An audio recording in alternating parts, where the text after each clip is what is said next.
بسم اللہ الرحمن الرحیم۔ تمام تعریفیں اللہ تعالیٰ کے لیے ہیں جو تمام جانوں کا پالنے والا ہے۔ لاکھوں کروڑوں درود حضرت محمد صلی اللہ علیہ وسلم پر اور ان کی یاد پر۔ ناظرین کرام، آپ دیکھ رہے ہیں پروگرام رائے ہدایت اور میں ہوں آپ کا میزبان نعمان طارق۔ ناظرین کرام، آج کا ہمارا موضوع ہے شب معراج۔ اس کی فضیلت کے بارے میں ہم قرآن و حدیث کی روشنی میں تفصیلاً جانیں گے۔ آپ کے ساتھ اپنے مہمان کا تعارف کراتا چلوں جو کسی بھی تعارف کے محتاج نہیں۔ ہمیں ساتھ اسٹوڈیو میں تشریف رکھتے ہیں ڈاکٹر محمد طیب رضا قادری صاحب۔ بہت بہت شکریہ آپ کا، آپ اسٹوڈیو میں تشریف لائے۔ ڈاکٹر صاحب، سب سے پہلے تو آپ یہ فرمائیے گا کہ معراج کا فلسفہ کیا ہے؟ بسم اللہ الرحمن الرحیم۔ الصلاۃ والسلام علیک یا سیدی یا رسول اللہ وعلی آلک و اصحابک یا سیدی یا حبیب اللہ۔ بہت شکریہ نعمان بھائی۔ معراج شریف کے حوالے سے نبی کریم صلی اللہ تعالیٰ علیہ وسلم کو جو معجزات عطا کیے گئے، بڑے بڑے معجزات میں سے ایک معجزہ معراج ہے۔ اس کا فلسفہ جو ہے اس کے کئی پہلو ہیں اس کے۔ ایک تو نبی کریم صلی اللہ تعالیٰ علیہ وسلم کی شان کو تمام انبیاء، تمام مخلوقات میں سے ممتاز کرنا، یہ بھی اس کا ایک مقصد تھا۔ آج کل آپ نے سنا ہوگا کہ نبی کریم صلی اللہ تعالیٰ علیہ وسلم کی ذات اقدس کے حوالے سے مختلف قسم کی لوگ بولیاں بولتے ہیں جو آپ کے شایان شان، آپ کے ادب کے تقاضوں کو مد نظر نہیں رکھتے، انداز گفتگو مناسب نہیں ہوتا۔ قرآن مجید میں بارگاہ رسالت صلی اللہ تعالیٰ علیہ وسلم میں گفتگو کے آداب بھی سکھائے گئے ہیں کہ جب آپ بارگاہ رسالت میں حاضر ہوں تو گفتگو کیسے کرنی ہے۔ تو بارگاہ رسالت میں حاضری کے آداب، گفتگو کے آداب، یہ حصہ ہے اسلامی تعلیمات کا۔ لیکن یہ جو معراج ہے، اس میں یہ دیکھنا ہے کہ نبی کریم صلی اللہ تعالی وسلم کی ذات اقدس کے حوالے سے ہمارے ہاں عوام میں، عام لوگوں میں یہ جو بے اعتدالی اور بے احتیاطی کی ایک روش ہے، یہ اس کو دور کرنے کے لیے معجزہ معراج کا پڑھنا، اس کا سمجھنا، یہ میں سمجھتا ہوں ایک انتہائی افادیت کا حامل ہوگا۔ نبی کریم صلی اللہ علیہ وسلم کی ذات اقدس کے حوالے سے مختلف لوگ اپنی اپنی طرح کی ایک رائے رکھتے ہیں، کچھ نور کے حوالے سے بحث کرتے ہیں، کچھ بشر کے حوالے سے بحث کرتے ہیں۔ تو معراج النبی صلی اللہ علیہ وسلم جو آپ کے اس معجزے کو شروع سے آخر تک آپ پڑھتے چلے جائیں تو بارگاہ رسالت کا ایک ایک پہلو ادب کا، آپ کی شان کا نمایاں ہوتا چلا جاتا ہے۔ نبی کریم صلی اللہ علیہ وسلم کو آپ آرام فرما ہیں ام ہانی کے گھر حضرت جبرائیل امی، جی حضرت جبرائیل امی جو فرشتوں کے رسول ہیں، جو نوریوں کے سردار ہیں، اللہ رب العزت نے آپ کو بھیجا بلانے کے لیے، لانے کے لیے۔ تو ام ہانی کے گھر آرام فرما ہیں، وہاں آرام کر رہے ہیں، اور پھر جب حضرت جبرائیل امی آئے اور پھر وہ ساتھ لے کے چلتے ہیں، نبی کریم صلی اللہ تعالیٰ علیہ وسلم براق پر سفر کرتے ہوئے وہاں سے جب روانہ ہوتے ہیں تو وہ اتنا تیز رفتار جانور، قرآن مجید میں جب اس کا ذکر آیا تو اللہ رب العزت نے فرمایا سبحان الذی اسری بعبدہ لیلا من المسجد الحرام الی المسجد الاقصی۔ یہاں پر اس کا جو کلیم ہے اس سفر کا، یہ نبی کریم صلی اللہ تعالی وسلم نے خود نہیں کیا، اس کا کلیم اللہ رب العزت فرما رہا ہے، یعنی رب فرما رہا ہے کہ میں لے کے جا رہا ہوں، یہ سیر ہم کروا رہے ہیں، اپنے بندے کو یہ سیر ہم نے کروائی ہے۔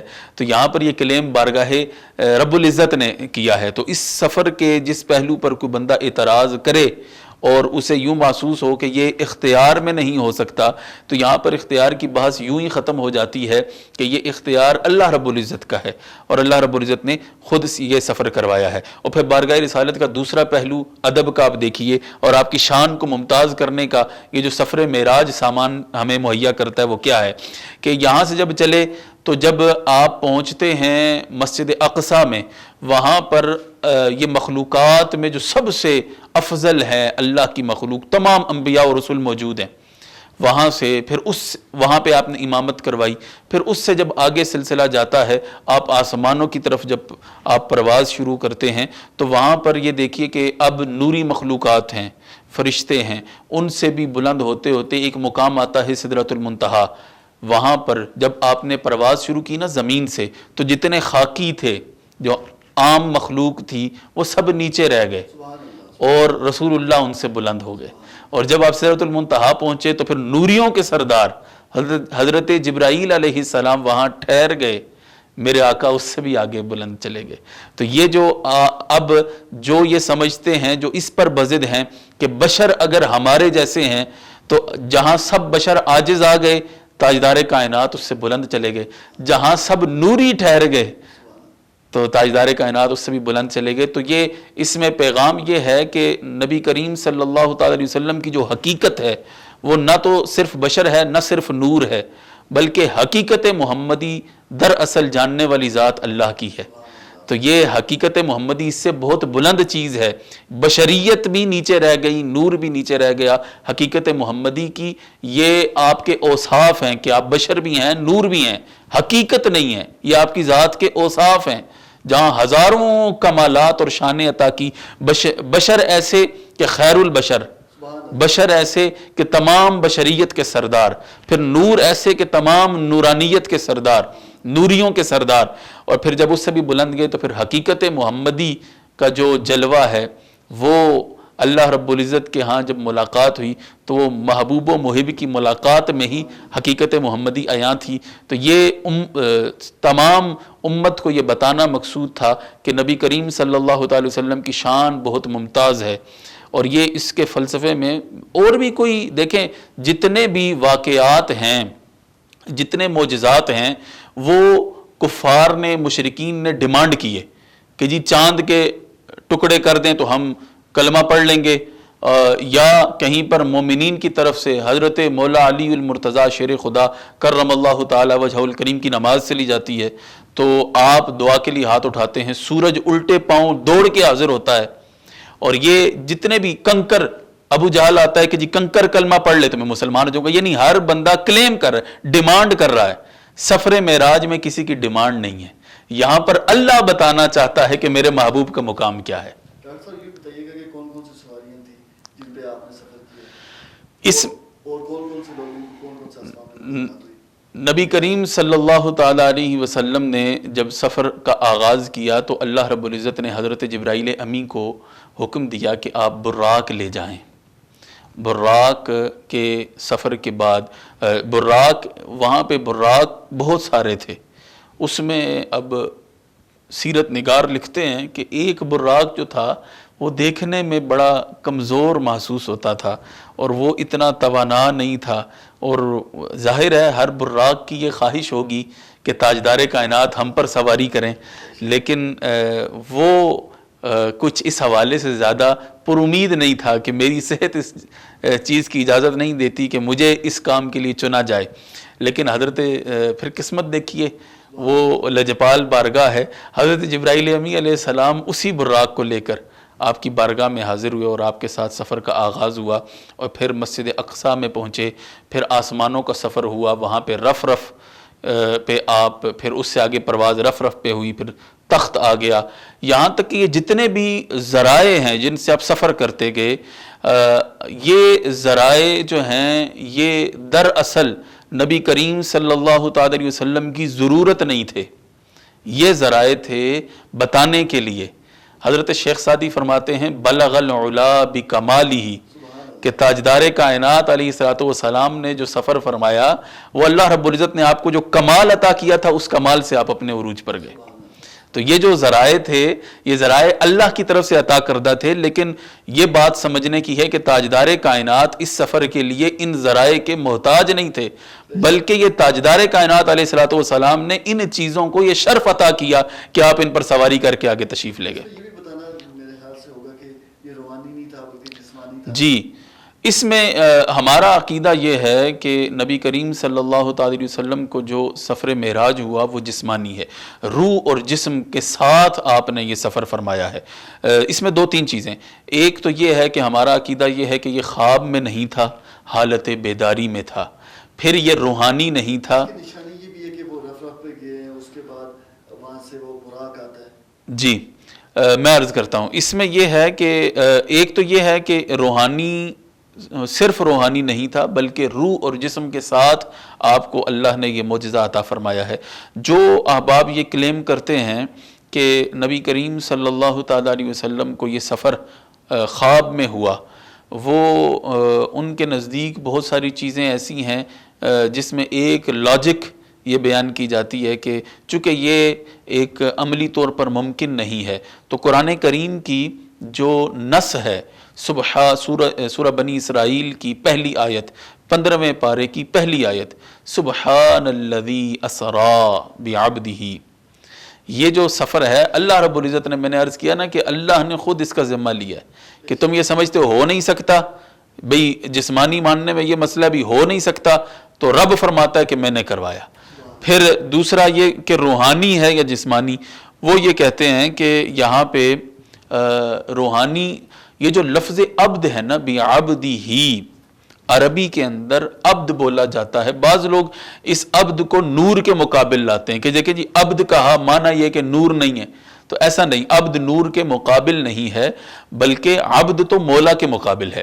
اور جہاں بات ہے بعبدہ، یہاں یہ عبد جو ہے یہ جسم اور روح کے مرکب کو عبد کہتے ہیں۔ اس کی مثال یہ ہے کہ اللہ رب العزت نے قرآن مجید میں نور کے حوالے سے، میں عرض کر دوں پہلے، اللہ رب العزت نے قرآن مجید میں جہاں لفظ عبد استعمال کیا ہے، کثیر آیات ہیں، ملائکہ کے حوالے سے جس جگہ استعمال کیا تو وہاں پہ ایک جگہ پہ ملائکہ کے حوالے سے لفظ عبد استعمال کیا، تو ملائکہ تو خالصتاً نوری مخلوق ہیں، اگر نور پر عبد نہیں بولا جا سکتا تو اللہ نوری مخلوق کو عبد کیوں کہہ رہا ہے؟ پھر دوسری جانب جہاں دیگر جگہوں پر اللہ رب العزت نے عبد کا لفظ استعمال کیا تو وہاں پر یہ مفسرین کا اس بات پر اجماع ہے، اور عربی لغت، عربی دان، یہ بڑا عام فہم سا مسئلہ ہے کہ عربی میں عبد نور اور روح اور جسم کے مرکب کو عبد کہتے ہیں۔ جب رب نے کسی بندے کو مخاطب کیا، عبد کہا، تو اس کا کیا معنی ہے کہ رب اس کی روح سے خطاب کر رہا ہے، یا رب اس کی روح کو حکم دے رہا ہے، یا جسم کو حکم دے رہا ہے؟ تو پھر ماننا پڑے گا کہ روح اور جسم دونوں کے لیے حکم ہے۔ تو جب وہاں دونوں کے لیے حکم ہے تو یہاں عبد کا معنی بھی پھر یہی ہوگا کہ روح اور جسم کے ساتھ اللہ نے سفر معراج عطا فرمایا ہے۔ سبحان اللہ، سبحان اللہ۔ ڈاکٹر صاحب، جو شخص معراج مصطفیٰ صلی اللہ علیہ وسلم کا انکار کرتا ہے ان کے بارے میں کیا حکم آتا ہے؟ جی یہ بہت اہم سوال ہے۔ سفر معراج کو 3 حصوں میں ڈیوائیڈ کرتے ہیں۔ ایک تو عقیدے کے حوالے سے میں نے آپ کو 3 چیزیں واضح کی ہیں۔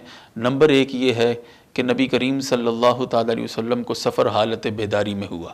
نمبر 2 یہ ہے کہ روح اور جسم کے ساتھ ہوا۔ اور اسی طرح جو یہ سفر ہے اس کو ہم 3 حصوں میں ڈیوائیڈ کرتے ہیں۔ پہلا حصہ ہے مکہ المکرمہ سے لے کر مسجد اقصی تک۔ دوسرا اس سفر کو کہتے ہیں اسرا، سبحان الذی اسرا۔ دوسرا حصہ ہے مسجد اقصی سے لے کر سدرۃ المنتہا تک۔ اس دوسرے سفر کو کہتے ہیں معراج، اس کے 3 نام ہیں۔ اور تیسرا سفر ہے سدرۃ المنتہا سے ما فوق تک، یعنی جہاں تک رب نے چاہا، جہاں تک رب نے چاہا، وہ اس کو کہتے ہیں اعراج۔ یہ 3 حصے ہیں۔ اب اس میں جو پہلا حصہ ہے نا، مسجد مکہ المکرمہ سے لے کر مسجد اقصی تک، یہ جو اسرا ہے، یہ ثابت ہے قرآن مجید سے عبارت النص سے۔ عبارت النص کا انکار کرنے والا اس کا اگر کوئی مطلقاً انکار کر دے تو وہ دائرہ اسلام سے خارج ہو جاتا ہے۔ عبارت النص کا اگر کوئی اسرا کا مطلقاً انکار کرے تو وہ دائرہ اسلام سے خارج ہے۔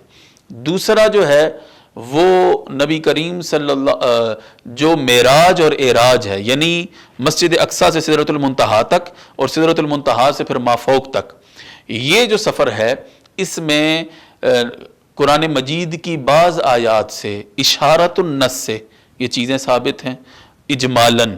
اور پھر نبی کریم صلی اللہ تعالی وسلم کی جو سفر معراج ہے، یعنی مسجد اقصی سے سدرۃ المنتہا تک، یہ قرآن مجید احادیث مبارکہ میں یہ تفصیلاً اس کا ذکر موجود ہے۔ کئی صحابہ اکرام نے اس کا ذکر سنایا ہے۔ اور جو پھر اعراج ہے سدرۃ المنتہا سے ما فوق تک، اس کا بھی قرآن مجید میں بعض آیات سے اشارت النص سے وہ چیزیں ثابت ہوتی ہیں۔ اور پھر احادیث میں وہ اس کا تفصیلاً ذکر موجود ہے. تو محدثین نے بیان کیا کہ تقریباً اچھا اس کا جو انکار کرے معراج اور اعراج کا، یہ گمراہی ہے، یہ کفر تک نہیں جاتا، یہ گمراہی ہے. لیکن اسرا کا انکار کرے مطلقاً تو وہ دار اسلام سے خارج ہے. محدثین نے بیان کیا کہ نبی کریم صلی اللہ تعالی علیہ وسلم کے جو صحابہ کرام ہیں ان میں 30 صحابہ ایسے ہیں، اور بعض محدثین نے تو 34 کا عدد بھی بیان کیا ہے کہ 34 صحابہ ایسے ہیں یا 30 صحابہ ایسے ہیں جنہوں نے نبی کریم صلی اللہ تعالی علیہ وسلم سے سن کر سفر معراج پھر آگے امت کو سنایا ہے کہ رسول اللہ نے اس میں نام سنے کیسے کیسے لوگ ہیں. حضرت ابو بکر صدیق اکبر عتیق اطہر رضی اللہ تعالیٰ عنہ کی ذات بابرکات، اور اسی طرح حضرت عمر فاروق رضی اللہ تعالیٰ عنہ، حضرت عثمان ذو النورین، حضرت مولا مرتضیٰ شیر خدا کرم اللہ تعالیٰ وجہ الکریم، حضرت ابو ہریرہ، حضرت عبداللہ ابن مسعود، حضرت عبداللہ ابن عباس، حضرت ابو ذر غفاری، حضرت عائشہ صدیقہ. یہ اس طرح کے اب یہ صحابہ میں بھی ان کا مرتبہ آپ دیکھیے نا، یہ لوگ جی خلفائے راشدین ہیں. ان میں حضرت عبداللہ ابن مسعود یہ ایسی شخصیت ہیں کہ یہ نبی کریم صلی اللہ تعالیٰ علیہ وسلم کہ جب آپ مسجد میں تشریف لاتے تو آپ کے نالین اٹھا لیا کرتے تھے. ایک دفعہ ایک شخص کوفے سے آیا، وہ مدینہ منورہ میں علم کی تلاش میں آیا.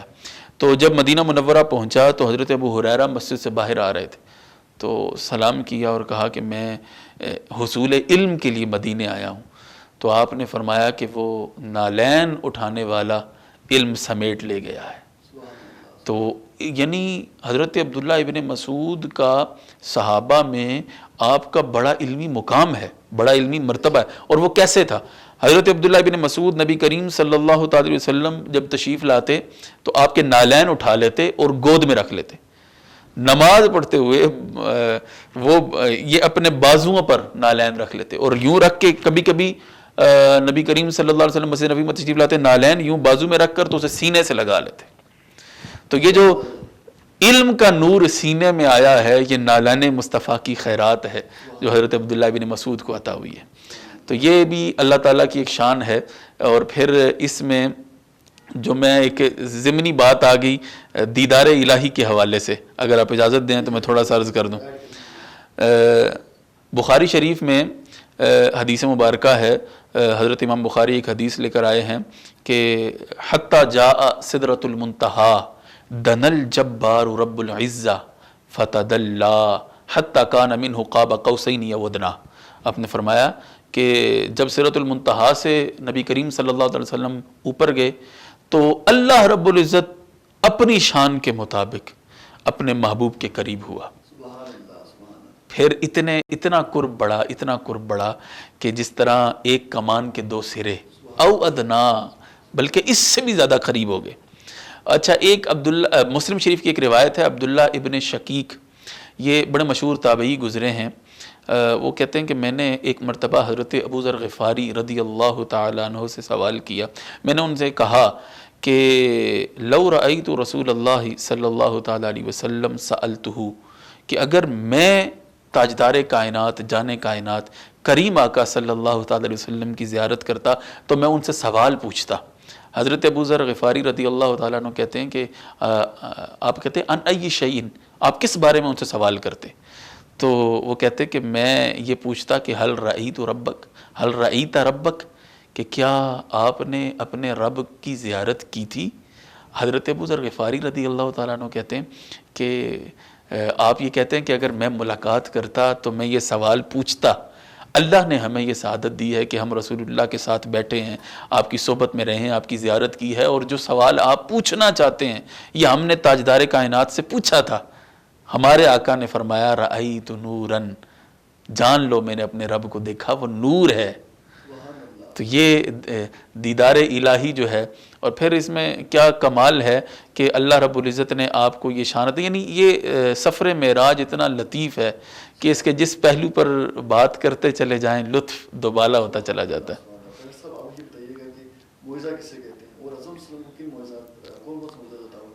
اس میں معجزہ بنیادی طور پر کوئی ایسی چیز جو مافوق الاسباب یا عقل جس سے عاجز ہو یہ سائنس جسے کہتے ہیں اس کی لاجک نہ ہو، پاسبلٹی نہ ہو، امپاسبل کوئی چیز ہو نا، وہ اگر کسی ولی سے اس کا اظہار ہو تو اسے کہتے ہیں کرامت، اگر نبی سے ظاہر ہو تو وہ اسے کہتے ہیں معجزہ.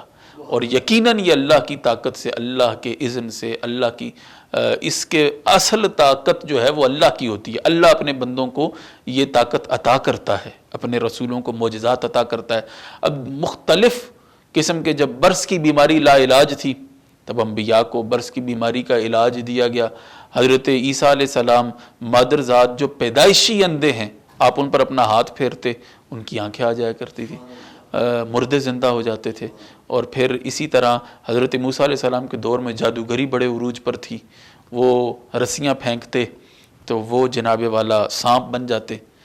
تو اللہ رب العزت نے آپ کو حکم دیا کہ آپ اپنا عصا مبارک پھینکیں. عصا پھینکا تو وہ اژدہا بن گیا، وہ سارے سانپوں کو کھا گیا. تو یہ معجزات. اب یہ تو اس میں انبیاء کرام کے ہر نبی کو اللہ رب العزت نے معجزات عطا فرمائے ہیں. لیکن جب باری آئی تاجدار کائنات کی، محبوب خدا کی، ہمارے آقا کی، کریم رؤوف الرحیم نبی صلی اللہ تعالیٰ علیہ وسلم کی، تو آپ کو قرآن مجید میں آتا ہے یا ایھا الناس قد جاءکم برہان، آپ کو ایک ایسی دلیل بنا کر بھیجا گیا. برہان کہتے ہیں ایک ایسی دلیل، ایک ایسا معجزہ، ایک ایسی شے جس کا رد ممکن نہ ہو، جس کا رد ممکن ہو، یعنی سر تا پا معجزہ بنا کے بھیجا گیا. میرے آقا کی گفتگو معجزہ. حضرت مجدد الفسانی فرمایا کرتے تھے کہ چہرہ والضحیٰ اگر آج کے دور میں ہوتا تو بہت سارے لوگوں کی شکوک و شبہات، اختلاف اور پریشانیاں صرف چہرہ والضحیٰ کی زیارت سے دور ہو جاتی.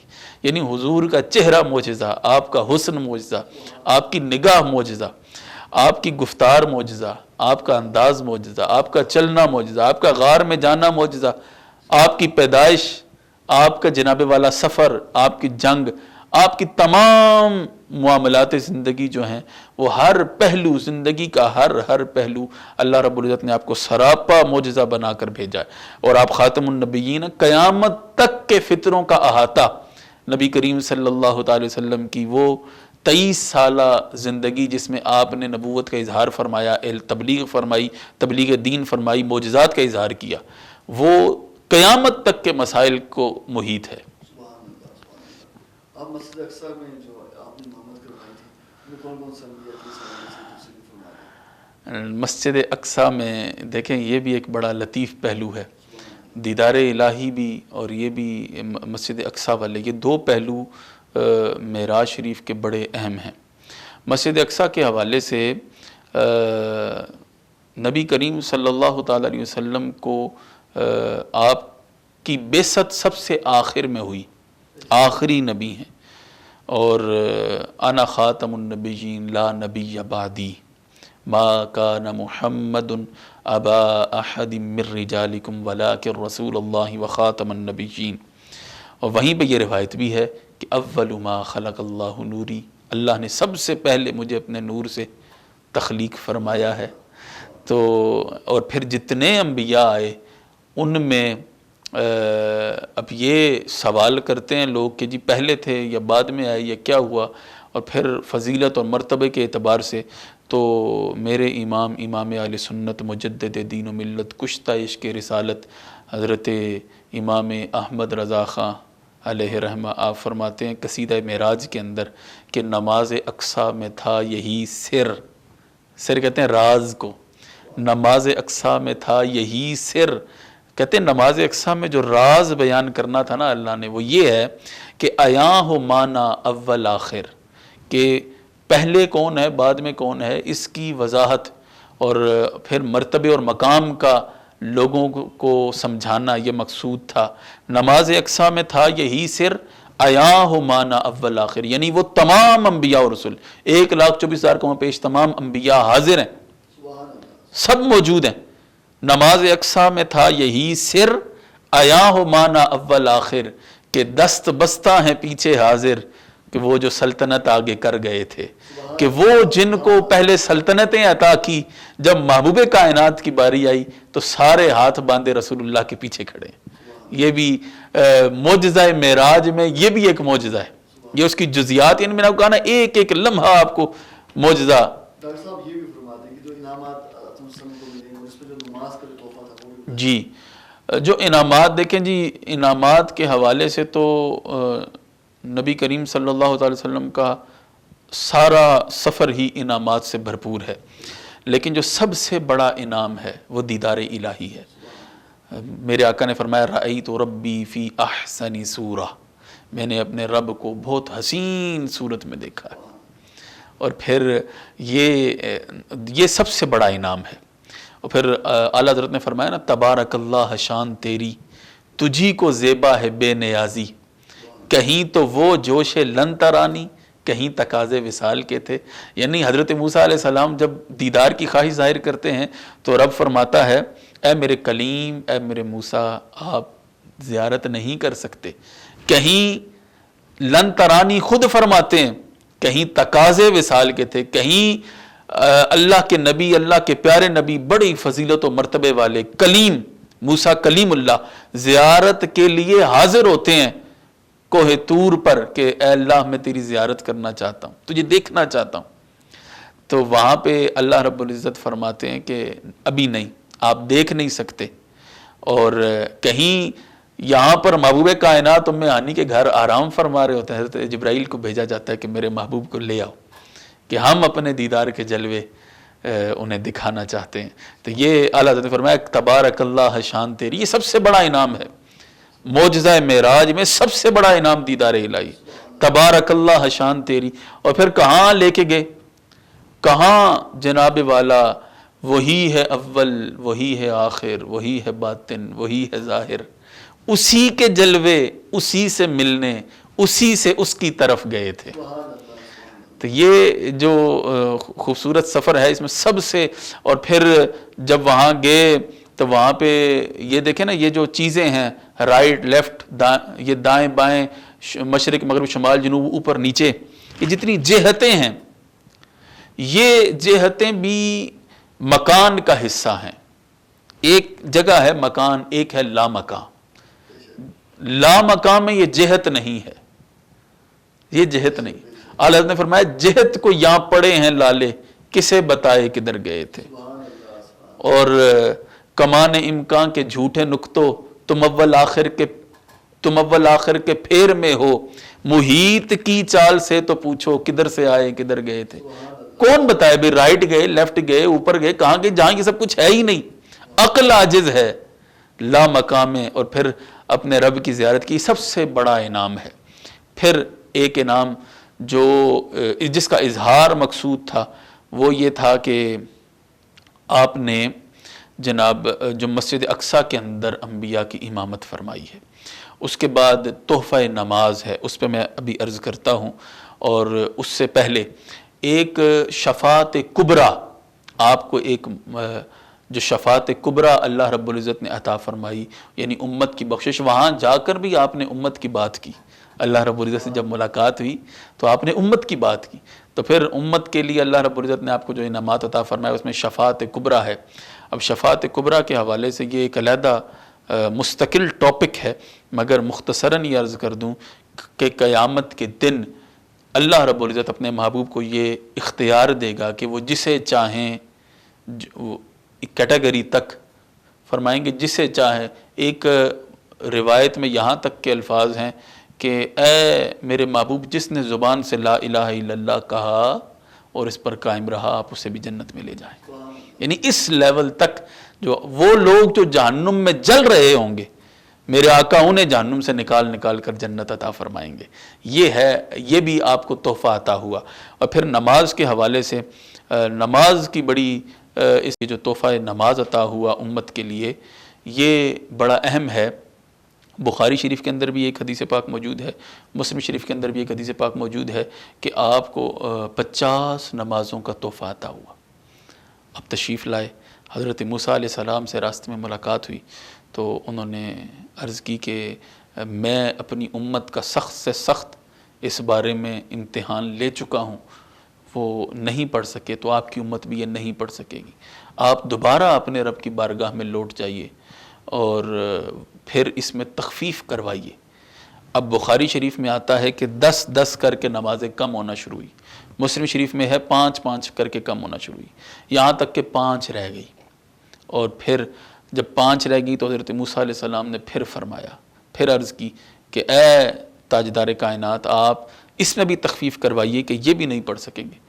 تو یہ نہیں کہا میرے آقا نے کہ اللہ رب العزت اب کم نہیں کرے گا یا یہ اس سے زیادہ کم نہیں ہو سکتی، نہیں، آپ نے فرمایا رب نے اتنا کرم کیا ہے، میں نے جب کہا کہ تخفیف کیجئے اللہ نے تخفیف فرمائی ہے، فرمایا اب اس کی بارگاہ میں مجھے اس سے کم کرواتے ہوئے حیا آتی ہے۔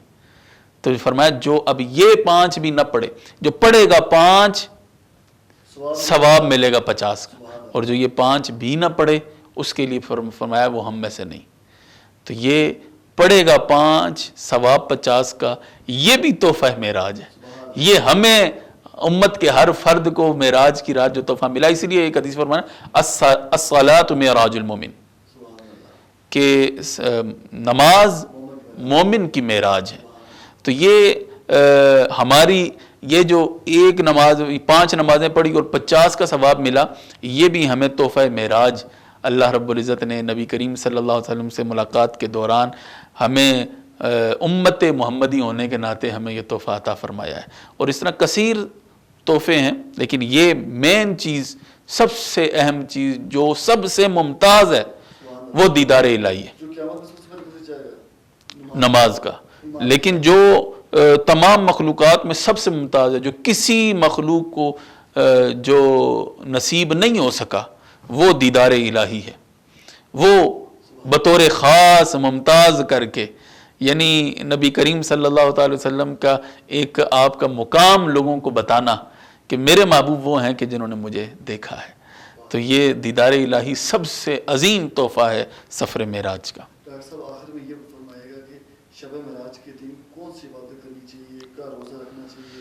کیونکہ آج کل بہت سے ایسے میسج چلتے ہیں کہ اگر آپ یہ نفل پڑھ لیں گے، یہ ذکر کر لیں گے تو آپ کے پچھلے گناہ سارے معاف ہو جائیں گے۔ دیکھیے کچھ چیزیں ایسی ہوتی ہیں جو گناہ صغیرہ ہوتے ہیں، وہ تو ان کے بعض اعمال ایسے ہوتے ہیں کہ ان سے ان کی معافی کا امکان ہوتا ہے۔ اللہ رب العزت فضل فرمانے والا ہے، وہ کریم ہے، جب چاہے جسے چاہے معاف کر دے۔ لیکن جو گناہ کبیرہ ہیں ان کے لیے گناہ کا اقرار، پھر ندامت، پھر استغفار، یہ ضروری ہے۔ اب بندہ اس کو گناہ کنسیڈر بھی نہ کرے اور وہ اس کی زندگی میں کنٹینیو بھی رہے، یعنی بندہ کو یہ کہے کہ میں 2 نفل پڑھ رہا ہوں اپنے سارے گناہوں کی معافی کے لیے، اور وہ عمل وہ اسے گناہ کنسیڈر بھی نہ کر رہا ہو، اور وہ اس سے پہلے بھی وہ گناہ کرتا رہے، اس کے بعد بھی کرتا رہے، اور پھر کہیں اس کے ذہن میں یہ تصور بھی آ جائے کہ شاید اس سے پچھلے والے تو سب ختم ہو گئے۔ ایسے نہیں ہوتا۔ سب سے پہلے گناہ کنسیڈر کرنا، پھر اس پہ ندامت، پھر اس پہ استغفار، یہ ضروری۔ یہ ہے حقوق اللہ سے متعلق۔ اب آئیے حقوق العباد سے متعلق، یہ اس سے بھی حساس معاملہ ہے کہ جس بندے سے متعلق آپ مجرم ہیں، جب تک وہ معاف نہ کرے تو اللہ رب العزت کی ذات بھی معاف نہیں فرماتی۔ جہاں تک رہی عبادات کا سلسلہ، اس حوالے سے بھی کچھ چیزیں ہیں، لیکن جو سب سے اہم ہے، ایک تو اس دن روزے کی بھی فضیلت بیان کی گئی ہے، لیکن کوئی ایسا امر کہ یہ کوئی وجوب کا درجہ رکھتا ہے یا کوئی اس طرح کا فرض کا ایسا کوئی معاملہ نہیں ہے، یہ مستحب عمل ہے، رکھیں گے تو ثواب ہے، نہ رکھیں تو گناہ نہیں۔ لیکن اس میں جو سب سے اہم چیز جو میں بیان کرنا چاہتا ہوں وہ یہ ہے کہ ہمارے ہاں ایک روش پائی جاتی ہے کہ بعض مقدس راتوں میں لوگ یہ سمجھتے ہیں کہ ہم اتنے نفل پڑھ لیں تو ہماری قضائے عمری ہو جائے گی، اتنے نفل پڑھ لیں تو جناب ہمارے سارے گناہ معاف ہو جائیں گے۔ تو اس کے کچھ تقاضے ہیں۔ ایک تو قضائے عمری ایسے نہیں ہوتی، کوئی نفل ایسا نہیں ہے جس سے قضائے عمری ہو، ایسی کوئی حدیث نہیں ہے جس میں اس کا ذکر ہو۔ تو میرا اس حوالے سے جو یہ روش بڑی غلط ہے، اس میں ہمیں کرنا کیا چاہیے؟ اگر اس رات عبادت کا ذوق پیدا ہو ہی گیا ہے تو کرنا کیا ہے؟ سب سے اہم کیا ہے؟ وہ یہ ہے کہ جو آپ کی نمازیں رہ گئی ہیں پہلے انہیں مکمل کریں، کیونکہ نماز فرض کے تارک، جو فرض ترک کرنے والا ہے، اس کے نوافل کی قبولیت نہیں۔ نوافل کی قبولیت اور درجہ تب ہے جب فرض کا بندہ ادا کرنے والا ہے۔ تو فرائض پر ہمیشگی اختیار ہو، فرض جو رہ گئے ہیں انہیں مکمل کریں، اور پھر نفلی روزہ اگر کوئی رکھنا چاہتا ہے تو وہ فرضی روزے اگر کہ رہتے ہیں تو پہلے ان کی قضا کرے، پھر نفل روزے رکھے، پھر وہ ثواب ہوگا، پھر اجر ہوگا۔ تو اس رات کو استغفار کرنا چاہیے کثرت سے، اور عبادت میں، ذکر میں، اللہ کی یاد میں وقت گزارنا چاہیے۔ تو یہ بڑا ہی باعث خیر و برکت ہے۔ اور دیکھیے نا، یہ نسبت ہے کہ جس دن ہمارے ہاں بعض چیزیں بڑی یادگار ہوتی ہیں کہ فلاں دن جناب میری فلاں بندے سے ملاقات ہوئی تھی، فلاں دن فلاں پیدا ہوا تھا، میری پیدائش ہے، میری برتھ ڈے ہے، کوئی غم کی یادیں ہوتی ہیں کہ فلاں دن فلاں فوت ہو گیا تھا۔ یہ اس حوالے سے یادگار ہے کہ ہمارے آقا کو اللہ نے اپنے پاس بلایا تھا۔ تو یہ محبوب و محب کی جو ملاقات تھی نا، یہ اس ملاقات، یہ یادگار لمحے، یہ بابرکت لمحے کہ ان لمحات کے صدقے جب تاجدار کائنات نے ہماری بابت سفارش کی اپنے رب کی بارگاہ میں، تو جو انعامات عطا ہوئے، اس یاد میں، ذکر اذکار میں، استغفار میں، اللہ کے ذکر میں، اپنے محبوب کی یاد میں، نعت میں، ثنا میں، استغفار میں، گناہوں پہ ندامت میں اپنا سارا وقت صرف کرنا چاہیے، بجائے اس کے کہ دنیا داری کے کاموں میں صرف ہو۔ اللہ کریم عمل کی توفیق عطا فرمائے۔ بہت بہت شکریہ ڈاکٹر صاحب۔ ناظرین کرام، یہ تھا آج کے پروگرام۔ انشاءاللہ آپ سے ملاقات ہوگی اگلے پروگرام میں۔ اللہ نگہبان۔